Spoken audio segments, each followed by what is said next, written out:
La Biblia es la gran mentira. Spinoza demuestra el fraude divino. ¿Alguna vez te has preguntado si todo lo que te enseñaron sobre las Escrituras es una elaborada construcción humana? ¿Has sentido que hay algo profundamente problemático en cómo las instituciones religiosas interpretan textos de hace milenios? ¿Y si uno de los pensadores más brillantes de la historia ya hubiera desenmascarado este sistema hace más de 350 años? En las calles de Ámsterdam, en el siglo XVII, mientras Europa se desangraba en guerras religiosas, un hombre se atrevió a cuestionar lo incuestionable. Su nombre resonaría en los siglos venideros como sinónimo de herejía para algunos y de iluminación para otros. Baruch Spinoza. La historia que estamos a punto de explorar no es simplemente sobre un filósofo rebelde, es la historia de cómo el poder y la religión se entrelazan,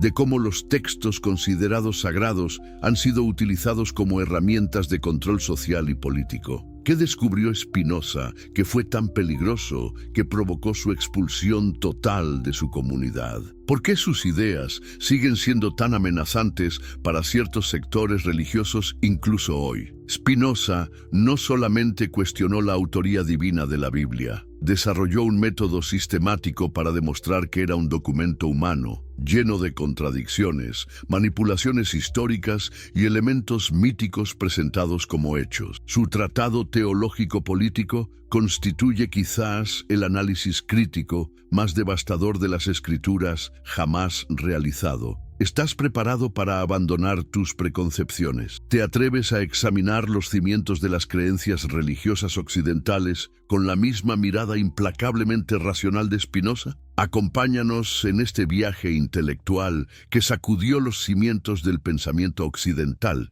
y que podría transformar tu propia comprensión de lo que significa la religión. ¿Quién fue Baruch Spinoza? ¿Cómo un joven educado en la tradición judía ortodoxa se convirtió en el crítico más radical de los textos sagrados? La historia de Spinoza comienza en el seno de una comunidad de judíos sefardíes en Ámsterdam. Nacido el 24 de noviembre de 1632, Baruch o Bento Spinoza creció en un entorno de relativa tolerancia comparado con el resto de Europa, pero aún así profundamente religioso y tradicional. ¿Te has preguntado qué tipo de educación forma a un genio filosófico? Spinoza recibió inicialmente una educación judía tradicional en la Etz Haim, la escuela de la sinagoga portuguesa. Allí estudió intensamente el Talmud, la Torá y los comentarios rabínicos. Aprendió hebreo a la perfección, lo que más tarde le permitiría analizar los textos bíblicos en su idioma original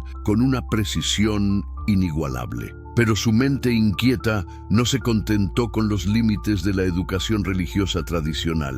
¿Qué sucede cuando una mente brillante empieza a cuestionar los dogmas establecidos? A medida que Spinoza se familiarizaba con el pensamiento secular y científico de su época, incluyendo las obras de Descartes, Hobbes y los científicos de la Revolución Científica, comenzó a desarrollar dudas sobre las interpretaciones literales de las Escrituras. Estas dudas pronto se transformarían en críticas sistemáticas que sacudirían los cimientos de la teología tradicional. El joven Spinoza también recibió formación en latín del ex jesuita Franciscus van den Enden, un librepensador conocido por sus ideas progresistas y anticlericales. Van den Enden no solo le enseñó latín clásico, sino que también lo introdujo a un círculo intelectual donde se discutían ideas científicas modernas y filosofías heterodoxas. ¿No es fascinante cómo los mentores adecuados pueden transformar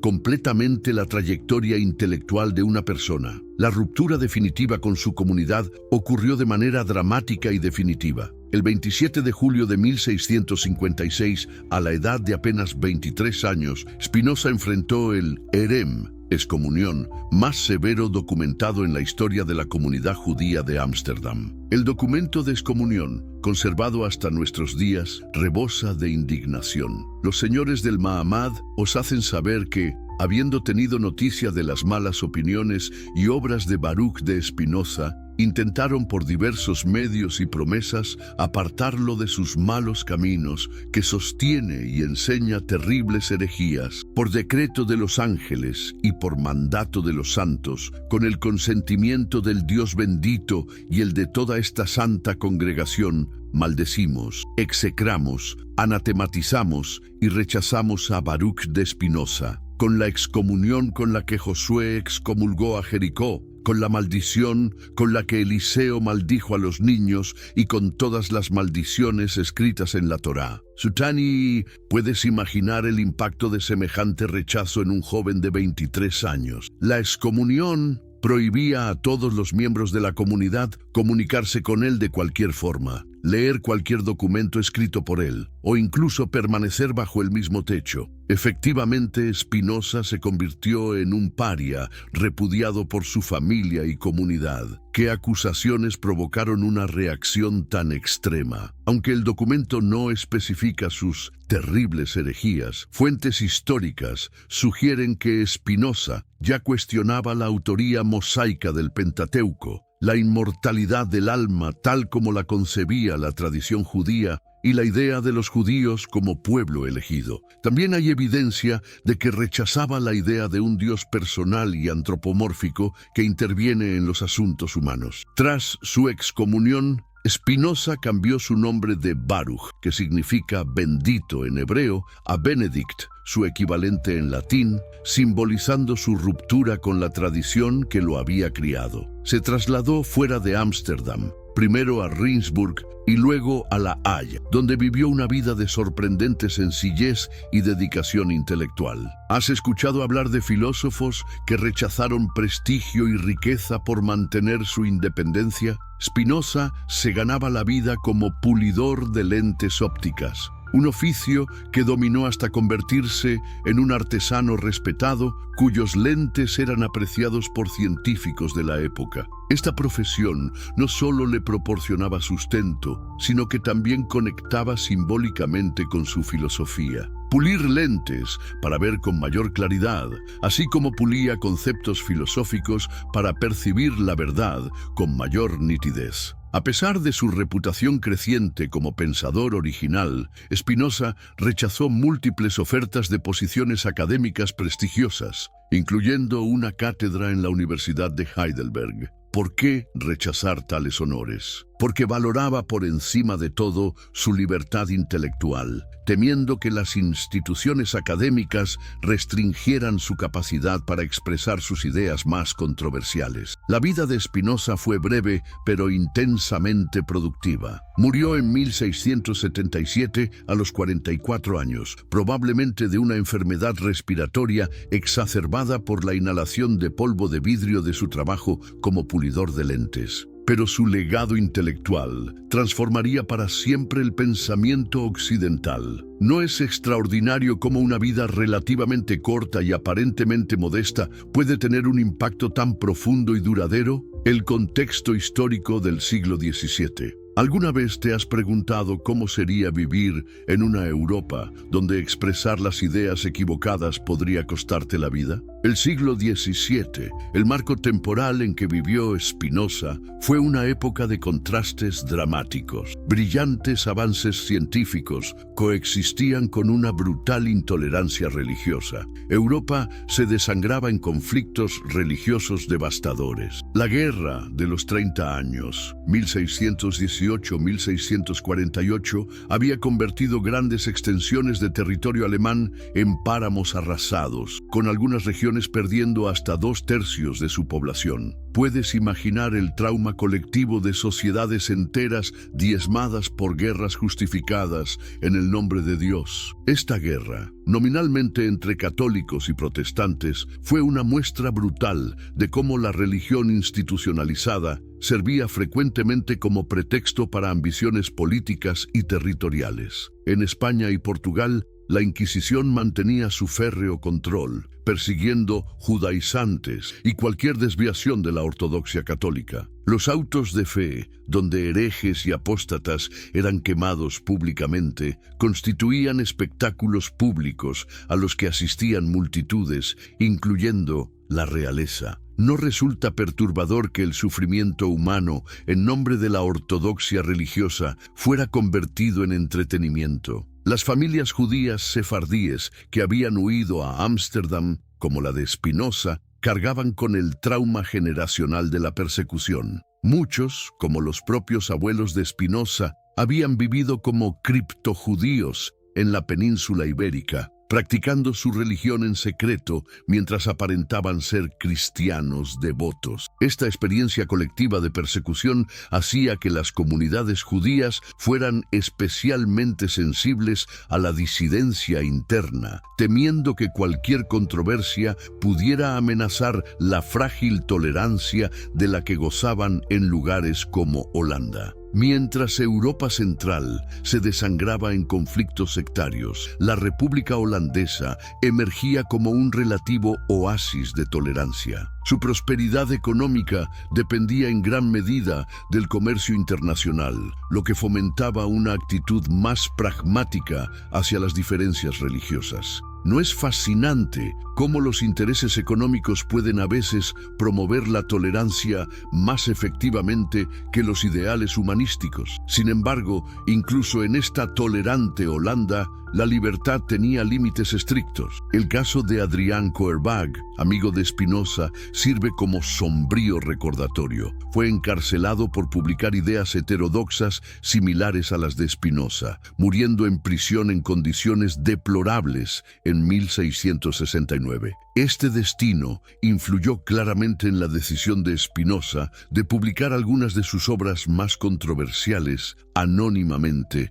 o de manera póstuma. ¿Te has preguntado alguna vez cuántas ideas brillantes se han perdido a lo largo de la historia porque sus creadores temían las consecuencias de expresarlas? Paralelamente a este clima de intolerancia religiosa, una revolución intelectual estaba transformando la comprensión europea del universo. Galileo Galilei, a pesar de su famoso conflicto con la Iglesia Católica, había establecido firmemente el método científico experimental. Kepler había formulado sus leyes del movimiento planetario. René Descartes había revolucionado la filosofía con su cogito ergo sum y su enfoque racionalista. Isaac Newton nacería en 1642 y antes del fin del siglo formularía sus leyes del movimiento y la gravitación universal. ¿Cómo no ver la ironía de que mientras algunos hombres eran perseguidos por cuestionar detalles teológicos, otros estaban literalmente reescribiendo la comprensión humana del cosmos? Esta contradicción no pasó desapercibida para Spinoza, quien vio claramente cómo las instituciones religiosas obstaculizaban el progreso intelectual para mantener su poder. El control político religioso era omnipresente. Los monarcas europeos gobernaban por derecho divino, una doctrina que sostenía que su autoridad provenía directamente de Dios. Los clérigos predicaban la obediencia a las autoridades como mandamiento divino, citando pasajes como Romanos 13:1. Sométase toda persona a las autoridades superiores, porque no hay autoridad sino de parte de Dios, y las que hay, por Dios han sido establecidas. ¿Notas cómo la interpretación de los textos bíblicos servía convenientemente para mantener el orden social establecido? Las imprentas, la tecnología de comunicación revolucionaria de la época, estaban estrictamente reguladas. Existían elaborados sistemas de censura previa y los libros prohibidos circulaban clandestinamente, arriesgando severos castigos. El propio Tratado Teológico Político de Spinoza, publicado anónimamente en 1670, fue rápidamente prohibido por ser forjado en el infierno por un judío renegado y el diablo. En este contexto de control y represión, ¿no resulta aún más notable el coraje intelectual de Spinoza? Mientras la mayoría de sus contemporáneos adaptaban sus ideas para evitar conflictos con las autoridades religiosas, él desarrolló una filosofía radicalmente coherente que no hacía concesiones a la ortodoxia de su tiempo. El método crítico de Spinoza. ¿Has notado cómo a menudo leemos textos antiguos a través del lente de nuestras presuposiciones modernas? ¿O cómo aceptamos interpretaciones tradicionales sin cuestionarlas? La genialidad de Spinoza radicaba en su capacidad para despojarse de estos prejuicios y desarrollar un método verdaderamente revolucionario para analizar las Escrituras. ¿Qué pasaría si examináramos la Biblia como cualquier otro documento histórico?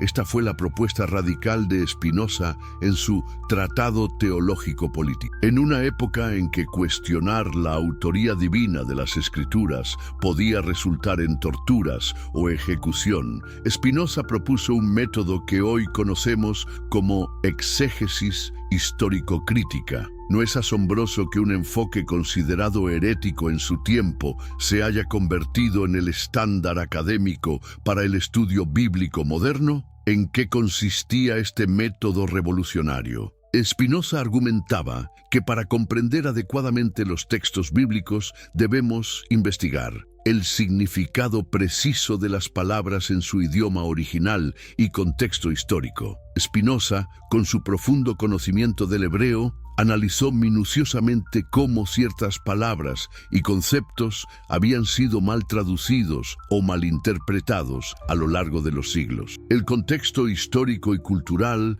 en que fueron escritos los textos. Spinoza insistía en que muchos pasajes bíblicos solo pueden entenderse correctamente si se conocen las circunstancias específicas de su composición, la personalidad, educación y circunstancias del supuesto autor. Spinoza señalaba cómo las características personales de los escritores bíblicos influían profundamente en su estilo y contenido. La historia de la transmisión y preservación del texto. Spinoza fue pionero en examinar cómo los textos bíblicos habían sido copiados, editados y alterados a lo largo de los siglos. ¿Puedes imaginar lo revolucionario que era este enfoque en el siglo XVII? En lugar de comenzar con la premisa de que la Biblia era la palabra infalible de Dios y luego intentar reconciliar sus contradicciones, Spinoza proponía estudiarla como estudiaríamos cualquier otro texto antiguo, con rigor histórico y sin asumir su origen sobrenatural. Uno de los análisis más provocativos de Spinoza se centró en el Pentateuco, tradicionalmente atribuido a Moisés. ¿Has reflexionado alguna vez sobre cómo Moisés podría haber escrito sobre su propia muerte y sepultura, como se describe en Deuteronomio 34? ¿O cómo podría referirse a lugares usando nombres que solo recibieron siglos después? ¿O mencionar a los reyes de Israel cuando la monarquía aún no existía en su tiempo? Spinoza señaló docenas de anacrónimos y contradicciones que hacían imposible que Moisés hubiera escrito estos textos en la forma en que los conocemos. Por ejemplo, en Génesis 14:14 se menciona la ciudad de Dan. Pero según Jueces 18:29, esta ciudad solo recibió ese nombre mucho después de la muerte de Moisés. En Génesis 36 se habla de los reyes de Edom antes de que reinara rey alguno sobre los hijos de Israel. Una frase que solo tendría sentido escrita durante o después de la monarquía israelita, siglos después de Moisés. ¿No resulta fascinante que Spinoza llegara a conclusiones similares a las de la moderna hipótesis documentaria que identifica múltiples fuentes en el Pentateuco siglos antes de que Julius Wellhausen la formulara formalmente? Spinoza sugirió que estos textos habían sido compilados por Esdras o algún otro redactor tardío, incorporando fragmentos de textos más antiguos junto con adiciones posteriores. El análisis de Spinoza no se limitaba al Pentateuco. Cuestionó la autoría tradicional de muchos libros bíblicos, señalando inconsistencias en el estilo literario, anacronismos históricos y contradicciones. Por ejemplo, notó que los libros históricos como Jueces, Samuel y Reyes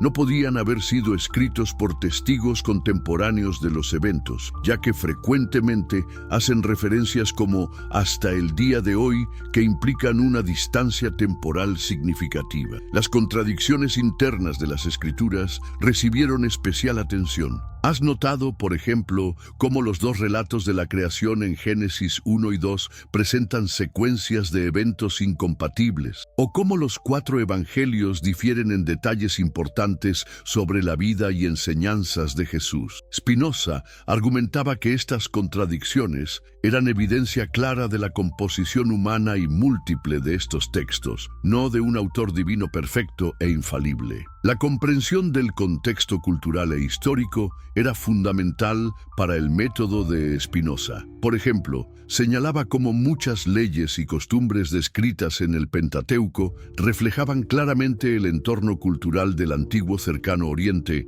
no mandatos divinos universales y eternos. ¿No es interesante cómo las prohibiciones alimentarias del Levítico, por ejemplo, tienen paralelos en las prácticas culturales de pueblos vecinos? Su análisis lingüístico también fue pionero. Spinoza notó cómo el estilo y vocabulario variaban significativamente entre diferentes partes de la Biblia, indicando múltiples autores con niveles distintos de educación. Observó arcaísmos lingüísticos en algunas secciones y neologismos en otras, evidencia clara de composición en diferentes periodos históricos. ¿Te has preguntado alguna vez por qué este enfoque provocó tanta resistencia? Porque desafiaba directamente la base de la autoridad religiosa institucionalizada. Si la Biblia no era literalmente la palabra infalible de Dios, sino un documento humano sujeto a errores,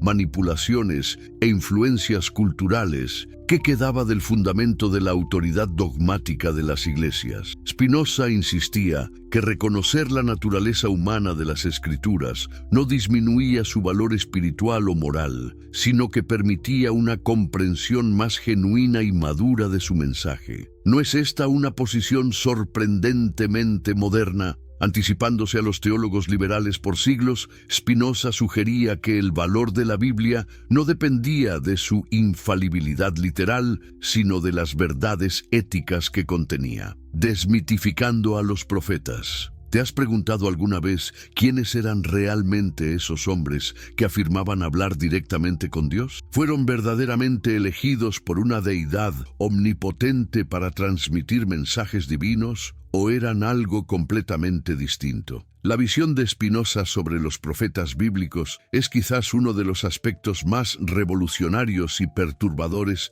de su análisis crítico. ¿Has notado que la Biblia misma presenta a los profetas de maneras sorprendentemente humanas y a veces contradictorias? Spinoza ciertamente lo notó. Para él, los profetas no eran recipientes pasivos de revelaciones divinas, sino individuos con personalidades específicas, contextos culturales particulares y agendas políticas concretas. ¿No resulta interesante que esta visión, considerada blasfema en su tiempo, sea ampliamente aceptada por los estudios bíblicos críticos contemporáneos? Spinoza argumentaba que lo que tradicionalmente se entendía como profecía no era comunicación sobrenatural, sino el producto de la imaginación humana especialmente vívida. En su Tratado Teológico Político, escribió: la profecía o revelación es el conocimiento cierto de alguna cosa revelada por Dios a los hombres. Y profeta es aquel que interpreta las revelaciones de Dios a aquellos que no pueden alcanzar un conocimiento cierto de las cosas reveladas y que por lo tanto solo pueden abrazar por la fe lo que ha sido revelado. ¿Notas la sutil pero radical redefinición? Para Spinoza, los profetas eran intérpretes, no canales directos de la palabra divina. Poseían una imaginación extraordinariamente desarrollada que les permitía expresar intuiciones morales y políticas en un lenguaje religioso que resonaba con sus contemporáneos. ¿No es esta una explicación mucho más coherente con la evidencia textual que encontramos en la propia Biblia? Consideremos la diversidad de las profecías bíblicas. ¿No te parece extraño que el Dios inmutable y eterno se comunicara de maneras tan radicalmente diferentes a través de distintos profetas? Isaías, con su poesía sublime y visiones cósmicas; Ezequiel,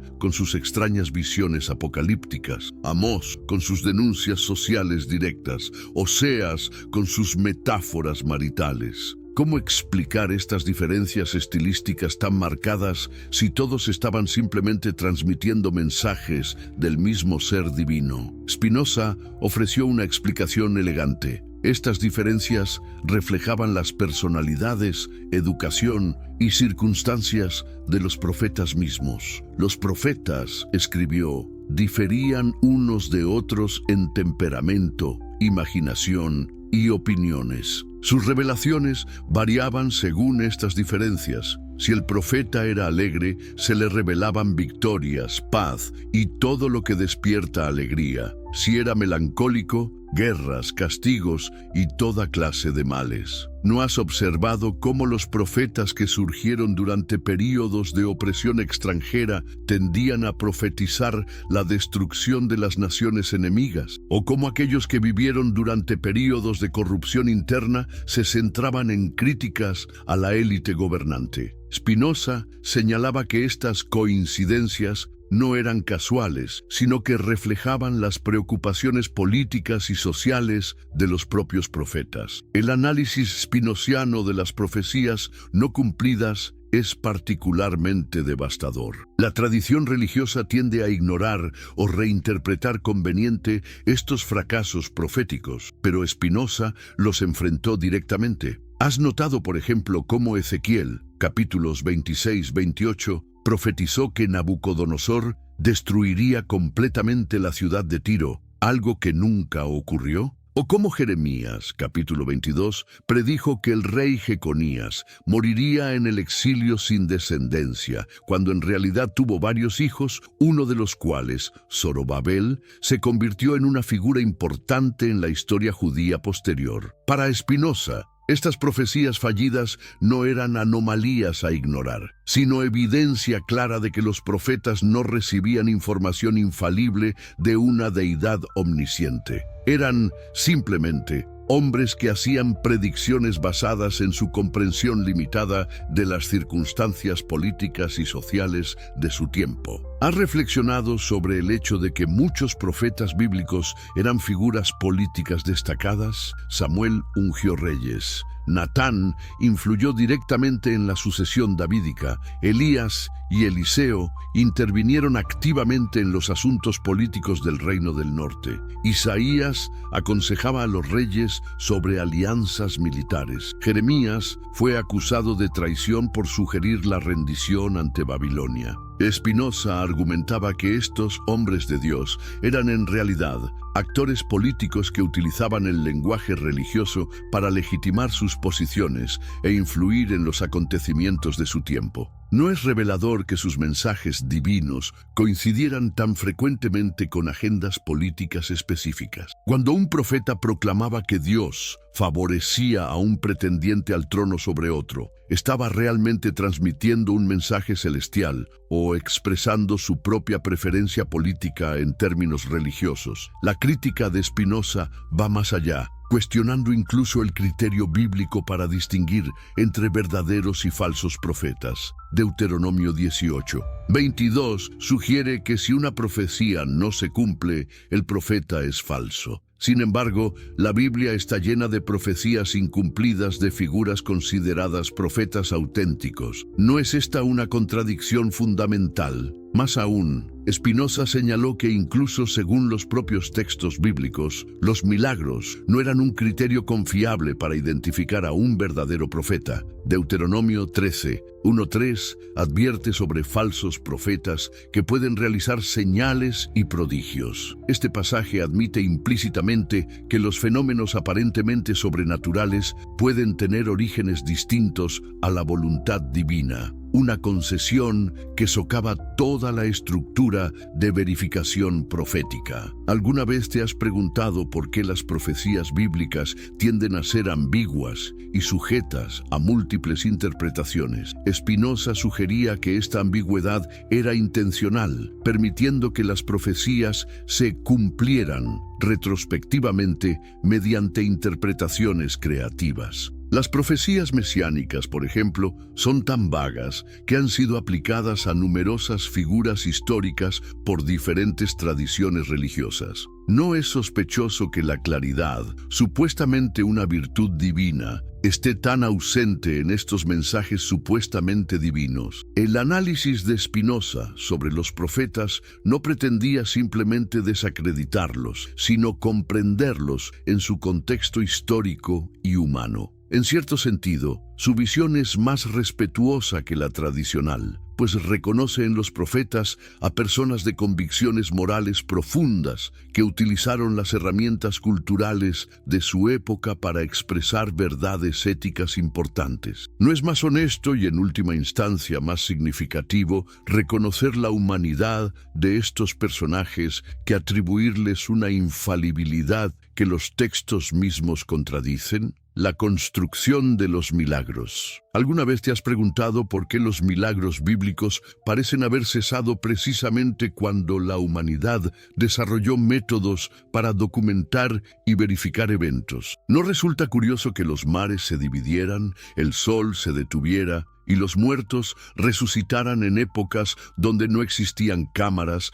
instrumentos científicos ni observadores imparciales? Para Spinoza, esta coincidencia no era casual, sino reveladora de la verdadera naturaleza de los supuestos milagros bíblicos. En su análisis de los milagros, Spinoza fue tan radical como minucioso. ¿Qué es, después de todo, un milagro? La definición tradicional lo describe como una suspensión de las leyes naturales por intervención divina. Pero esta definición planteaba para Spinoza un problema filosófico fundamental. Si Dios estableció las leyes naturales por ser perfectas e inmutables, ¿no sería contradictorio que las suspendiera ocasionalmente? Spinoza propuso una redefinición revolucionaria. Nada sucede en la naturaleza que contradiga sus leyes universales. El término milagro solo puede entenderse en relación a las opiniones de los hombres y no significa otra cosa que un fenómeno cuya causa natural no podemos explicar por analogía con otras cosas familiares. ¿Comprendes la profundidad de esta redefinición? Para Spinoza, los milagros no son violaciones del orden natural, sino eventos naturales cuyas causas desconocemos. No son pruebas de intervención divina sobrenatural, sino testimonios de la ignorancia humana sobre los mecanismos causales del universo. Esta perspectiva emerge directamente de la metafísica spinociana. En su sistema filosófico, Dios y naturaleza son indistinguibles. Deus sive natura, Dios, es decir, la naturaleza. Las leyes naturales no son impuestas externamente por un creador separado de su creación, sino que son expresiones de la esencia misma de Dios, naturaleza. Por lo tanto, un milagro en el sentido tradicional implicaría que Dios actuara contra su propia naturaleza, una contradicción lógica imposible. ¿Has notado cómo las culturas antiguas tendían a atribuir a causas sobrenaturales fenómenos que hoy explicamos científicamente? Los eclipses eran manifestaciones divinas, las epidemias, castigos celestiales, las victorias militares inesperadas, intervenciones de deidades guerreras. Spinoza argumentaba que los relatos bíblicos de milagros seguían exactamente este patrón. Fenómenos naturales infrecuentes o impresionantes interpretados como acciones directas de Dios. Consideremos algunos ejemplos específicos. El famoso cruce del Mar Rojo, descrito en Éxodo 14, presenta a Moisés dividiendo las aguas mediante intervención divina. Pero Spinoza señalaba que el propio texto menciona un fuerte viento oriental que sopló toda la noche. ¿No podría este evento extraordinario pero natural, un retroceso temporal de las aguas debido a condiciones meteorológicas excepcionales, haber sido interpretado como milagroso por personas que desconocían los complejos patrones de mareas e hidrodinámica? O consideremos la detención del sol en Josué 10, 12, 13. Para una cultura que creía en un modelo geocéntrico del universo, un día inusualmente largo podría interpretarse como el sol deteniéndose. ¿No podrían fenómenos ópticos atmosféricos excepcionales, refracción inusual de la luz o incluso un simple uso metafórico del lenguaje explicar este supuesto milagro sin necesidad de alterar las leyes fundamentales de la física celestial? Pero el análisis de Spinoza va más allá de ofrecer explicaciones naturales para eventos supuestamente milagrosos. Examina la función psicológica y política que tales relatos cumplían. ¿Has reflexionado sobre cómo los milagros bíblicos tienden a ocurrir en momentos narrativamente convenientes,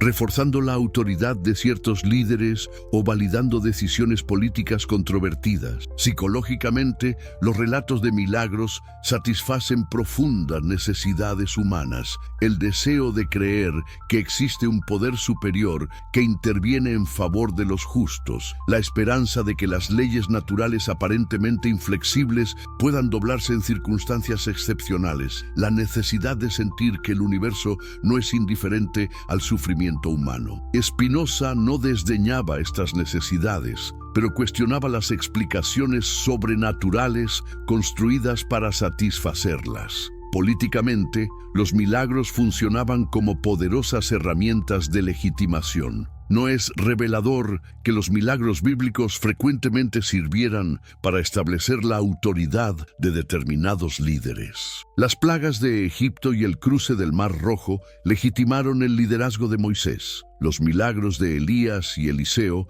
validaron su autoridad profética contra los profetas de Baal. Los milagros de Jesús fundamentaron sus pretensiones mesiánicas. Spinoza señalaba que esta conveniente correlación entre milagros y legitimación política difícilmente podía ser coincidencia. Los relatos milagrosos, especialmente aquellos compilados y editados mucho después de los supuestos eventos, servían como herramientas narrativas para justificar estructuras de autoridad religiosa y política. ¿Has observado cómo las narrativas milagrosas tienden a crecer y embellecerse con el tiempo? Spinoza fue uno de los primeros en notar este patrón. Las versiones más antiguas de eventos bíblicos suelen ser más sobrias que las posteriores. Las adiciones milagrosas tienden a acumularse en capas sucesivas de tradición oral y escrita. Este fenómeno es particularmente evidente en los relatos evangélicos. El Evangelio de Marcos, generalmente considerado el más antiguo, contiene menos milagros y de naturaleza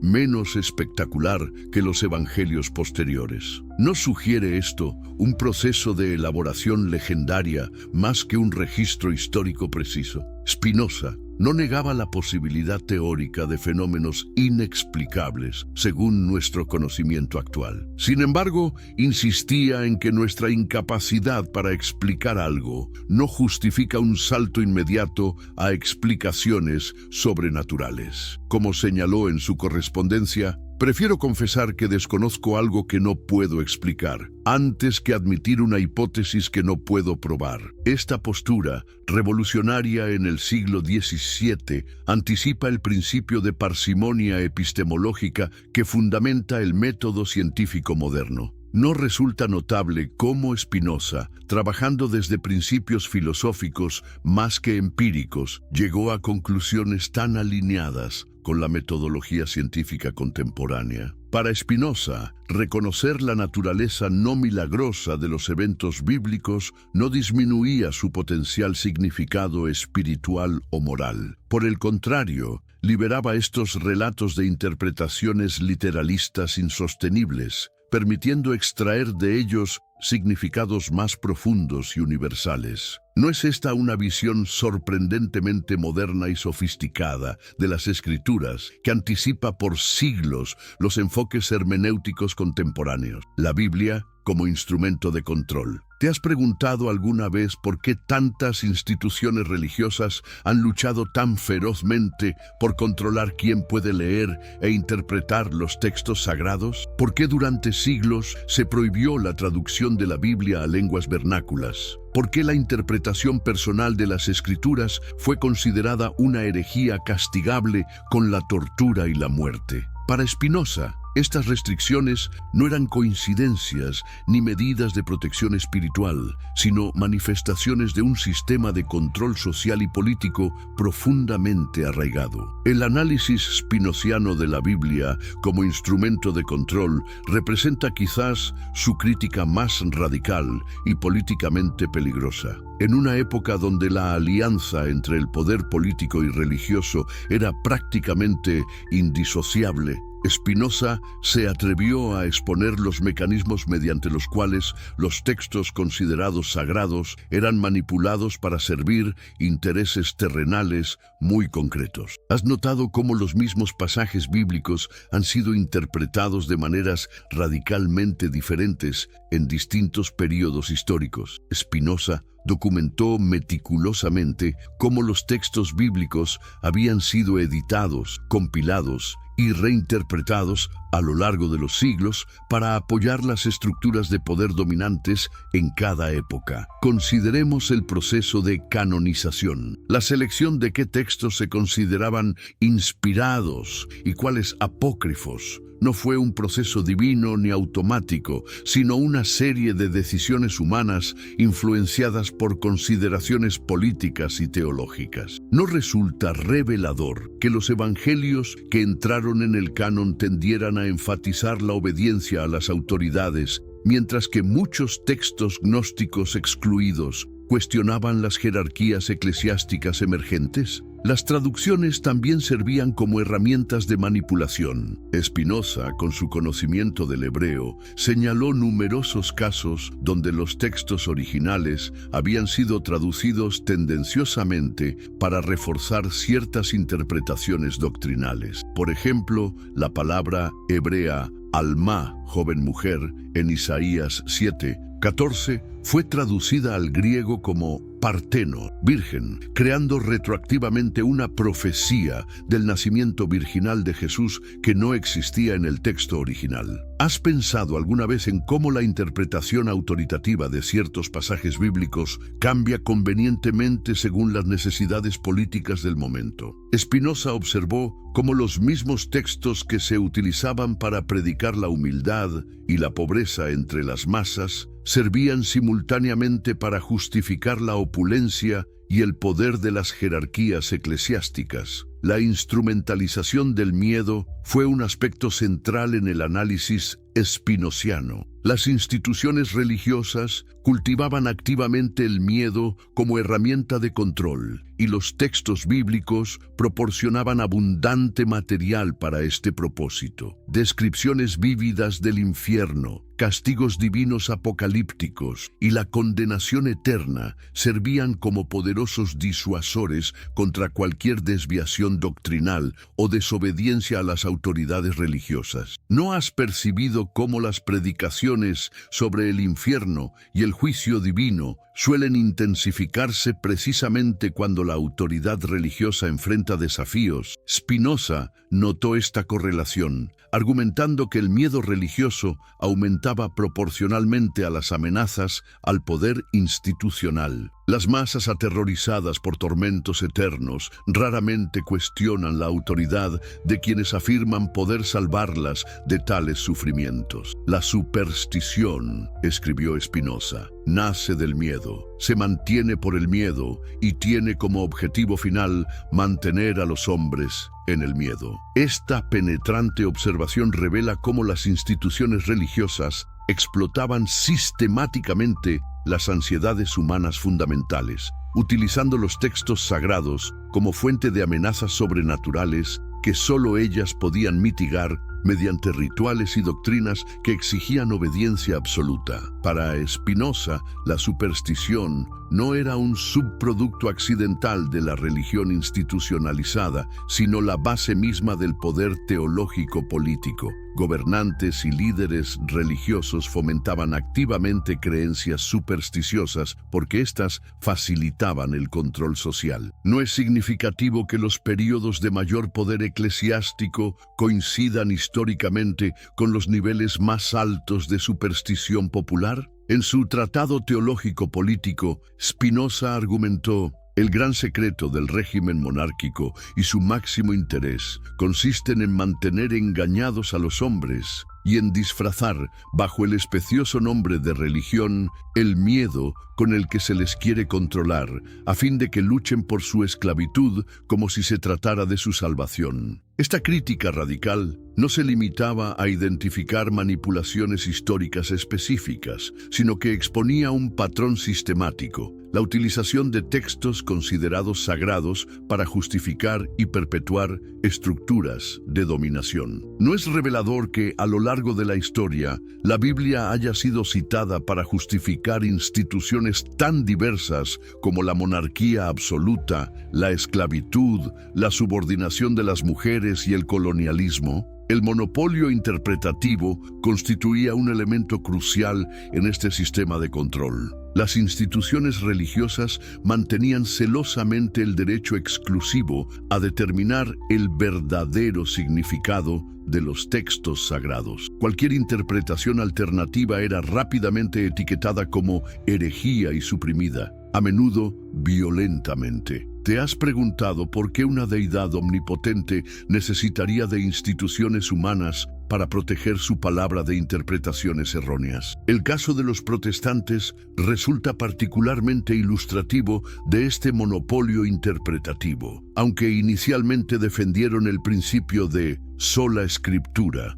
y el derecho de cada creyente a interpretar la Biblia, rápidamente establecieron sus propias ortodoxias y persiguieron a quienes ofrecían lecturas alternativas. Como señaló Spinoza, la intolerancia no era exclusiva de ninguna denominación particular, sino inherente a cualquier sistema que base su autoridad en la posesión de verdades absolutas reveladas. La prohibición de traducir la Biblia a lenguas vernáculas, mantenida durante siglos por la Iglesia Católica bajo pena de muerte, ejemplifica perfectamente esta política de control interpretativo. Mantener los textos sagrados en idiomas incomprensibles para la mayoría, latín, griego, hebreo, garantizaba la dependencia absoluta de los fieles respecto a la mediación clerical para acceder al contenido bíblico. No es revelador que las primeras traducciones vernáculas coincidieran con los primeros grandes desafíos a la autoridad eclesiástica centralizada. Spinoza observó cómo este monopolio interpretativo se reforzaba mediante la selección estratégica de pasajes enfatizados en la predicación y enseñanza religiosa. Ciertos textos bíblicos que promueven la sumisión a las autoridades, Romanos 13:1-7, 1 Pedro 2, 13-17, eran constantemente reiterados, mientras que pasajes potencialmente subversivos, como las críticas proféticas a los gobernantes injustos o el igualitarismo radical de algunas comunidades cristianas primitivas, eran sistemáticamente marginados o reinterpretados. ¿Has notado cómo diferentes instituciones religiosas, utilizando exactamente los mismos textos bíblicos, llegan a conclusiones dramáticamente diferentes sobre cuestiones sociales y políticas? Esta observación confirmaba para Spinoza que las interpretaciones autoritativas no derivaban del texto mismo, sino de los intereses y circunstancias de quienes controlaban su interpretación. La crítica spinociana a la Biblia, como instrumento de control, no pretendía desacreditar completamente los textos sagrados, sino liberarlos de su instrumentalización institucional y permitir una comprensión más auténtica de su significado. Para Spinoza, la verdadera espiritualidad no podía fundamentarse en el miedo y la manipulación, sino en una comprensión racional y en un compromiso ético genuino. La visión revolucionaria de Spinoza, desmitificando las escrituras en el corazón de la Europa del siglo XVII, mientras hogueras inquisitoriales aún ardían y guerras religiosas desangraban naciones enteras, un hombre se atrevió a preguntar lo impensable: ¿y si la Biblia no fuera realmente la palabra literal de Dios? ¿Y si este texto sagrado, reverenciado por millones, fuera en realidad una obra humana moldeada por circunstancias históricas, intereses políticos y limitaciones culturales? La verdadera esencia bíblica, según Spinoza, podría ser que durante siglos hayamos malinterpretado el propósito fundamental de las Escrituras. Spinoza nos plantea una perspectiva revolucionaria. La verdadera función de la Biblia no es proporcionar verdades científicas o metafísicas, sino enseñarnos principios éticos fundamentales. No resulta sorprendente que hayamos convertido un manual de convivencia en un campo de batalla teológico. Para Spinoza era fundamental establecer una clara separación entre teología y filosofía. La teología pertenece al ámbito de la obediencia y la piedad, mientras que la filosofía busca la verdad mediante la razón. ¿Cuántos conflictos históricos podrían haberse evitado si hubiéramos mantenido estos dominios separados como Spinoza propuso?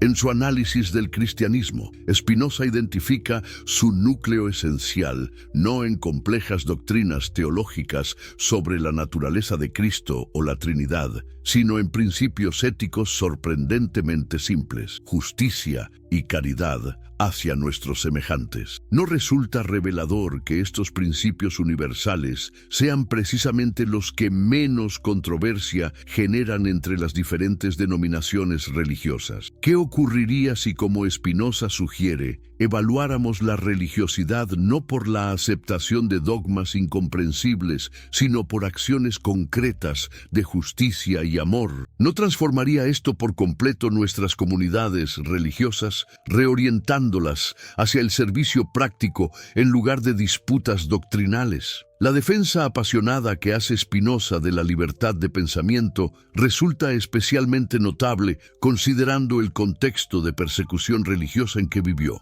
¿Puede existir verdadera fe sin libertad de cuestionamiento? ¿No es la imposición dogmática una señal de inseguridad en las propias creencias? Para Spinoza, la libertad de pensar constituye un derecho natural inalienable, y cualquier intento de suprimirla no solo es tiránico, sino fundamentalmente inútil, pues los pensamientos no pueden ser controlados por decreto. El legado imperecedero de un hereje. ¿Cómo es posible que un hombre excomulgado, marginado y perseguido haya logrado transformar tan profundamente nuestra comprensión de los textos sagrados? Las técnicas analíticas desarrolladas por Spinoza sentaron las bases de lo que hoy conocemos como exégesis bíblica crítica moderna. Cuando los académicos contemporáneos analizan la Biblia como documento histórico, contextualizan sus pasajes o identifican diferentes fuentes y tradiciones en su composición, están siguiendo el camino metodológico inaugurado por Spinoza hace más de 3 siglos. Habríamos llegado al concepto moderno de separación entre Iglesia y Estado sin la influencia de Spinoza. Al defender la necesidad de distinguir entre autoridad religiosa y poder político, Spinoza estableció fundamentos intelectuales cruciales para el secularismo político moderno. Sus ideas sobre la tolerancia religiosa y la libertad de expresión reverberan en las obras de pensadores iluministas como John Locke y Thomas Jefferson, quienes ayudaron a configurar los sistemas democráticos contemporáneos. ¿Quién hubiera imaginado que las ideas de un pulidor de lentes del siglo XVII seguirían siendo tan relevantes en nuestro mundo contemporáneo? Filósofos actuales como Gilles Deleuze, Antonio Negri y diversas corrientes de pensamiento postsecular continúan encontrando inspiración en las obras de Spinoza. Su visión de una religiosidad basada en principios éticos universales en lugar de dogmas excluyentes ofrece un camino potencial para dialogar sobre espiritualidad en sociedades pluralistas. ¿Existe mejor ejemplo de compromiso intelectual que la vida de Spinoza? A pesar de enfrentar una de las excomuniones más severas de la historia, amenazas personales y marginación social, nunca renunció a sus principios ni a la libre expresión de sus ideas. En épocas donde la libertad académica enfrenta nuevos desafíos, la valentía intelectual de Spinoza sigue siendo un faro inspirador para defensores de la libertad de pensamiento y la separación entre religión y política. El impacto contemporáneo del método spinociano. ¿Alguna vez te has preguntado por qué hoy podemos leer la Biblia desde perspectivas tan diversas como la histórica, literaria o antropológica sin temor a persecución? Esta libertad interpretativa que hoy damos por sentada tiene sus raíces en la revolución metodológica iniciada por Spinoza. Al tratar las Escrituras como cualquier otro documento histórico, abrió la puerta para que generaciones futuras pudieran estudiarlas con las mismas herramientas críticas aplicadas a otros textos antiguos. ¿No resulta fascinante que muchas de las conclusiones alcanzadas por Spinoza mediante análisis racional en el siglo XVII hayan sido posteriormente confirmadas por descubrimientos arqueológicos y filológicos modernos? La hipótesis documental sobre múltiples fuentes del Pentateuco, las inconsistencias cronológicas que descartan la autoría mosaica tradicional y los análisis lingüísticos que revelan diferentes períodos de composición son hoy ampliamente aceptados en círculos académicos, validando la sorprendente intuición metodológica spinociana. Podemos imaginar cómo sería nuestra sociedad si las ideas de Spinoza sobre tolerancia religiosa hubieran sido adoptadas en su época. Mientras sus contemporáneos se masacraban mutuamente por diferencias doctrinales, Spinoza proponía un modelo de convivencia basado en libertades fundamentales y respeto mutuo. Su visión de un estado donde cada persona pudiera adorar a Dios según su propia comprensión, sin interferencia gubernamental ni imposición eclesiástica, anticipó por siglos los principios de libertad religiosa que hoy consideramos fundamentales en sociedades democráticas. ¿No es extraordinario que un pensador judío excomulgado haya ofrecido una de las lecturas más profundas y renovadoras del mensaje cristiano? Spinoza argumentaba que la esencia del cristianismo no residía en milagros sobrenaturales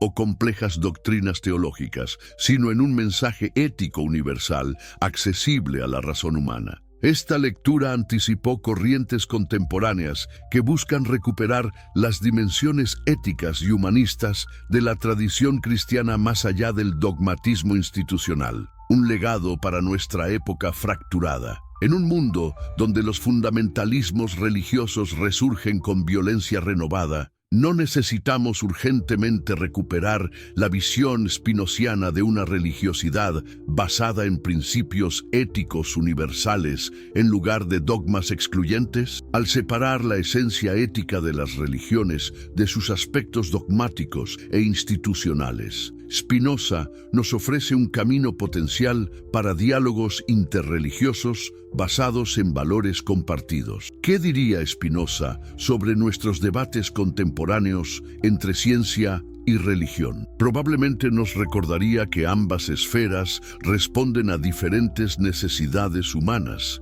y operan con metodologías distintas. La religión, entendida correctamente según Spinoza, no compite con explicaciones científicas del mundo natural, sino que ofrece orientación ética para la convivencia humana. ¿No resolvería esta perspectiva muchos de nuestros aparentes conflictos entre cosmovisiones científicas y religiosas? En épocas de noticias falsas y manipulación mediática, no resulta particularmente relevante la advertencia spinociana sobre cómo las narrativas religiosas pueden ser instrumentalizadas para controlar poblaciones mediante el miedo y la superstición. Su análisis de cómo los textos sagrados fueron históricamente utilizados para legitimar estructuras de poder nos invita a mantener una vigilancia crítica sobre los usos políticos contemporáneos de discursos religiosos. Es posible